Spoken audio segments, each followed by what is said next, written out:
స్వర్ణ కమలం కె విశ్వనాథ్ దర్శకత్వంలో 1988లో విడుదలైన ఒక విజయవంతమైన సినిమా. వెంకటేష్, భానుప్రియ ఇందులో ప్రధాన పాత్రలు పోషించారు. ఈ సినిమాను కెఎస్ రామారావు సమర్పణలో భాను ఆర్ట్స్ క్రియేషన్స్ పతాకంపై సిహెచ్వి అప్పారావు నిర్మించారు. ఈ చిత్రానికి లోక్ సింగ్ ఛాయాగ్రాహకుడిగా, జిజి కృష్ణారావు ఎడిటర్గా పనిచేశారు. ఈ చిత్రానికి దర్శకుడు కె విశ్వనాథ్ కథ, స్క్రీన్ ప్లే అందించారు. తోటపల్లి సాయినాథ్ మాటలు రాశారు. సిరివెన్నెల సీతారామశాస్త్రి రాసిన పాటలకు ఇళయరాజా అందించిన ఈ చిత్ర సంగీతం శ్రోతల ఆదరణ పొందింది. చిత్రకారుడైన యువకుడు తన పొరుగింటిలో ఉండే వృద్ధ బ్రాహ్మణ విద్వాంసుని కుమార్తెలోని నాట్య కళా కౌశలం గుర్తించి ఆమెను ప్రోత్సహించి ఉన్నత శిఖరాలకు చేరేలా చేయటం కథాంశం. ఈ సినిమా ఉత్తమ చిత్రంగా బంగారు నంది పురస్కారం అందుకోగా, ఉత్తమ నటిగా భానుప్రియ, ఉత్తమ నటుడిగా వెంకటేష్ ప్రత్యేక జ్యూరీ నంది పురస్కారాలు అందుకున్నారు. ఇంకా ఈ చిత్రం దక్షిణాది ఫిల్మ్ఫేర్ పురస్కారాలు, సినిమా ఎక్స్ప్రెస్ పురస్కారాలను కూడా అందుకుంది.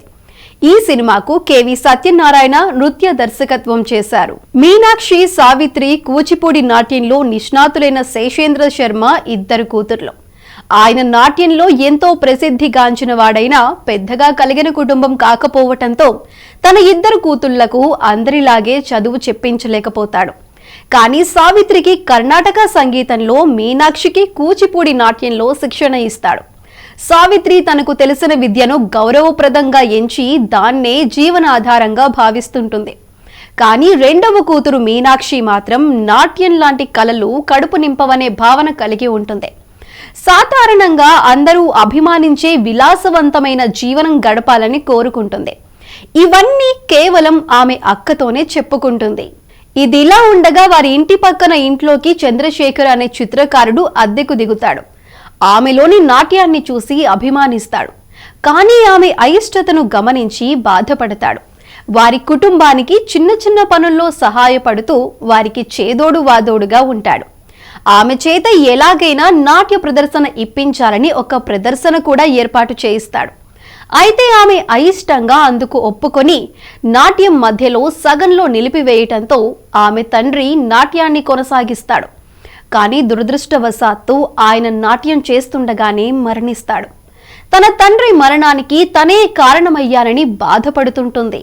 ఆమెకు అమెరికాకు వెళ్లే ఆసక్తిని గమనించిన చంద్రశేఖర్ ఆమెను కూచిపూడి నృత్యంలో మంచి ప్రావీణ్యం సంపాదించేలా ప్రయత్నించి భారతీయ నృత్యంలో ప్రసిద్ధురాలైన ఒక అమెరికా నర్తకి సాయంతో అక్కడికి వెళ్లేలా ప్రోత్సహిస్తాడు.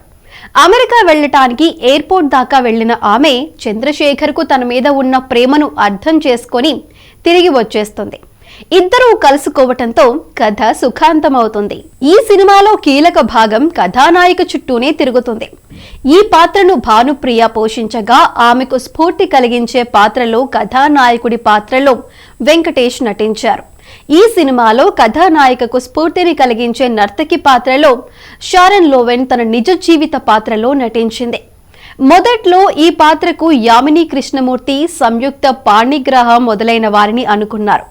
ఈమె ఒడిస్సీ గురువు కేలుచరణ్ మెహోపాత్ర శిష్యురాలు. ఒకసారి షారన్ దూరదర్శన్కి ఇచ్చిన ముఖాముఖిలో ఆమెను చూసిన చిత్ర బృందం ఈ పాత్ర ఈమెకు సరిపోతుందని భావించారు. ఆమెకు తర్వాత వేరే సినిమాల్లో నటించటానికి అవకాశాలు వచ్చినా మళ్లీ నటించలేదు. ఈమె స్వతహాగా ఒడిస్సీ కళాకారిణి కాబట్టి ఆమెకు కూచిపూడి గురువైన వెంపటి చిన్నసత్యంతో 1 నెల రోజుల పాటు ఆ నృత్యం నేర్పించి సినిమా కోసం చిత్రీకరిద్దామనుకున్నారు. కానీ ఆమె స్వల్ప సమయంలో తాను అందులో మెలకువలు పూర్తిగా ఆకళింపు చేసుకోలేకపోవచ్చునని, ఇంకా ఈ సినిమా తర్వాత ఆమెను ఎవరైనా కూచిపూడి ప్రదర్శన కోసం ఆహ్వానించడం తనకు ఇష్టం లేదని తెలిపింది. దర్శకుడు ఆమె అభిప్రాయాన్ని గౌరవించి ఒడిస్సీ నృత్యాన్ని సినిమాలో ఉంచటానికి అంగీకరించాడు. ఈ చిత్రం కోసం భారతదేశంలోని పలు ప్రాంతాల నృత్య కళాకారులు ప్రత్యక్షంగా, పరోక్షంగా పనిచేశారు. ఈ చిత్రంలో మీనాక్షి తండ్రి పాత్రను పోషించిన ఘంటా కనకారావు నిజ జీవితంలో నాట్యాచారుడే. ఆయనది ఏలూరు. ఈ చిత్రంలో నాట్యం చేస్తూ వేదిక మీదే మరణించినట్లుగా నిజ జీవితంలో కూడా మరణించటం యాదృచ్ఛికం. మీనాక్షి అక్క పాత్ర పోషించిన నటి దేవి లలిత ఈమెను ఓ టీవీ సీరియల్లో చూసిన తరువాత ఈ పాత్రకి ఎంపిక చేశారు దర్శక నిర్మాతలు. ఇంటి యజమాని పాత్ర పోషించింది కేఎస్టి సాయి. ఆయన కుమారుడు వయోలిన్ కళాకారుడిగా పోషించిన నటుడు కూడా నిజ జీవితంలో వయోలిన్ కళాకారుడే. వీరెవరూ అప్పటికి పేరున్న కళాకారులేమీ కాదు. కానీ దర్శకుడు విశ్వనాథ్ తాను రాసుకున్న పాత్రల కోసం వీరైతే బాగుంటుందని ఎన్నుకున్నాడు. హాస్యం కోసం సృష్టించిన ఓంకారం, అఖిలం పాత్రలను సాక్షి రంగారావు, శ్రీలక్ష్మి పోషించారు. ఈ సినిమా ప్రధాన భాగం విశాఖపట్నం పరిసర ప్రాంతాల్లో చిత్రీకరించగా పాటలు కొన్ని విలక్షణమైన ప్రదేశాల్లో చిత్రీకరించారు. ఈ సినిమాలోని పాటలు జమ్మూ కాశ్మీర్లోని శ్రీనగర్లో చిత్రీకరించారు. శృతి లయలు, స్వాతికిరణం, సూత్రధారులు మొదలైన సినిమాలకు నృత్య దర్శకత్వం వహించిన కెవి సత్యనారాయణ ఈ సినిమాలో పాటలకు నృత్యాన్ని సమకూర్చాడు. ఈ చిత్రంలోని అందెల రవమిది పదములదా అనే పాటకు సిరివెన్నెల సీతారామశాస్త్రి గారికి రాష్ట్ర స్థాయిలో ఉత్తమ గీత రచయితగా నంది బహుమతి వచ్చింది. అన్నమయ్య రాసిన చేరి యశోదకు శిశువితడు పాట తప్ప మిగతా పాటలన్నింటికీ సిరివెన్నెల సీతారామశాస్త్రి సాహిత్యం అందించారు. ఇళయరాజా సంగీతం, సిరివెన్నెల సాహిత్యం ఈ చిత్రానికి రెండు కళ్ళు. ఇందులో భానుప్రియ నటనకు, నాట్యాలకు మంచి పేరొచ్చింది. చివరి పాట తప్ప అన్ని పాటలకు శేషు, ముక్కురాజు కొరియోగ్రఫీ ఇచ్చారు. చివరి పాట అందెల రవమిది పదములదా అనే పాటకు మాత్రం సుప్రసిద్ధ హిందీ కొరియోగ్రాఫర్ గోపీకృష్ణ చేశారు. ఎంతో మందికి నాట్యంపై మక్కువ పెంచింది సినిమా. మొన్నటి వరకు కథానాయికగా వెలిగిన లయకు నాట్యంపై ఇష్టం పెంచింది ఈ సినిమానే.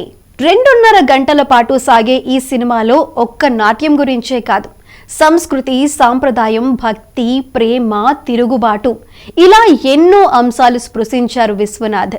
హృదయాలను బరువెక్కించే భావోద్వేగం, ఆహ్లాదపరిచే హాస్యం ఈ సినిమాకు అలంకారాలు. వెంకటేష్, భానుప్రియ, సాక్షి రంగారావు, శ్రీలక్ష్మి, షణ్ముఖ శ్రీనివాస్, కేఎస్టి సాయి ఇలా ఇందులో నటించిన ప్రతి ఒక్కరూ తమ పాత్రలకు జీవం పోశారు. కళ దైవదత్తం, జన్మజన్మల పుణ్యం వల్లే అది ప్రాప్తిస్తుంది. ఆ నిజాన్ని గ్రహించలేని వేదాంతం వారి అమ్మాయి కథ ఇది. సమాజం జెట్ వేగంతో వెళుతోంది, దాంతో పాటే మనము వెళ్ళాలి. అంతేకాని సాంప్రదాయ కళలనే శ్వాసిస్తూ అదే మోక్షంగా భావిస్తూ కూపస్థ మండూకాల్ల బతకటం ఎంతవరకు సమంజసం అని వాదిస్తుంది పాత్ర. 25 ఏళ్ల క్రితం విశ్వనాథ్ సృష్టించిన ఈ మీనాక్షి పాత్ర నాటి అమ్మాయిలకే కాదు, నేటి అమ్మాయిలకు, రేపటి అమ్మాయిలకు అద్దమే. ఆ పాత్రలో భానుప్రియ ఒదిగిన తీరు అనితర సాధ్యం. చిత్తశుద్ధి, ఏకాగ్రత తోడైతే ఏ కళైనా అజరామరం అవుతుందని ఆ పాత్ర తెలుసుకోవటమే స్వర్ణకమలం.